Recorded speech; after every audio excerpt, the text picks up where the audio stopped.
রমজান মাসে কোন কোন কাজগুলো করলে রোজা ভাঙবে এবং সেগুলোর কাফারা হিসাবে কি দিতে হবে? পান, আহার, স্ত্রী সবাস অথবা হস্তমৈথুন, ইচ্ছাকৃত বীর্যপাত, এই বিষয়গুলো সাধারণত রোজা ভঙ্গকারী হয়। ইচ্ছাকৃত যদি রমজান মাসে মানুষ রোজা ভেঙে ফেলে, রেখেছে ভেঙে ফেলেছে, তাহলে সেক্ষেত্রে স্ত্রী সবাস করে ফেলেছে, খেয়ে ফেলেছে, পানাহার করেছে কিংবা হস্তমৈথুন করে ফেলেছে, তাহলে ওই রোজার জন্য ফোকাহে আহনাফের ফতোয়া অনুযায়ী একটা রোজা কাজা যেহেতু ভেঙে ফেলেছে, আর 60টা রোজা টানা কাফারা রাখতে হবে, মোট 61টা।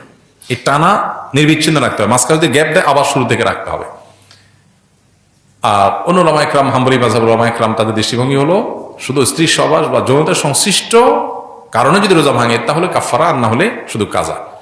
তবে একটা হাদিস আছে, নবী সাল্লাল্লাহু আলাইহি ওয়াসাল্লাম বলেছেন, কেউ যদি রোজা রাখার পর ভেঙে ফেলে, সারা বছর রোজা রাখলেও ও রমজানের ওই রোজার পরিপূর্ণ মর্যাদা এটা রিকভার করা সম্ভব না। দায় মুক্তি হবে, কাজা এবং কাফারের মাধ্যমে দায় মুক্তি হবে, মর্যাদা এটা হাসিল হবে না। রোজা মানেই তো নিয়ন্ত্রণ। গোটা পৃথিবীতে যত অন্যায় হয়, এই অন্যায়গুলো মৌলিকভাবে যে কয়েকটা কারণে হয়, তার ভিতরে দুটি কারণ হলো মেইন। একটা হলো মানুষের ক্ষুণ্ণ বৃত্তির জন্য, আর একটা যৌন বৃত্তির জন্য। যৌন বৃত্তির জন্য একটা হলো মানুষের যৌন চাহিদা পূরণ করার জন্য, এটা হলো পেটের চাহিদা পূরণ করার জন্য মানুষ যত অন্যায় করে। এই জন্য রমজান এই দুইটাকে নিয়ন্ত্রণ করতে বলছে, পানাহার এবং যৌনতা। এগুলো যদি নিয়ন্ত্রণ করার ট্রেনিং নেয় মানুষ, তাহলে যেখানে সেখানে এগুলোর জন্য সে নিজের আদর্শ বিকিয়ে দিবে না। এই চেষ্টাটা আমাদের সর্বোচ্চ পর্যায়ে করা উচিত।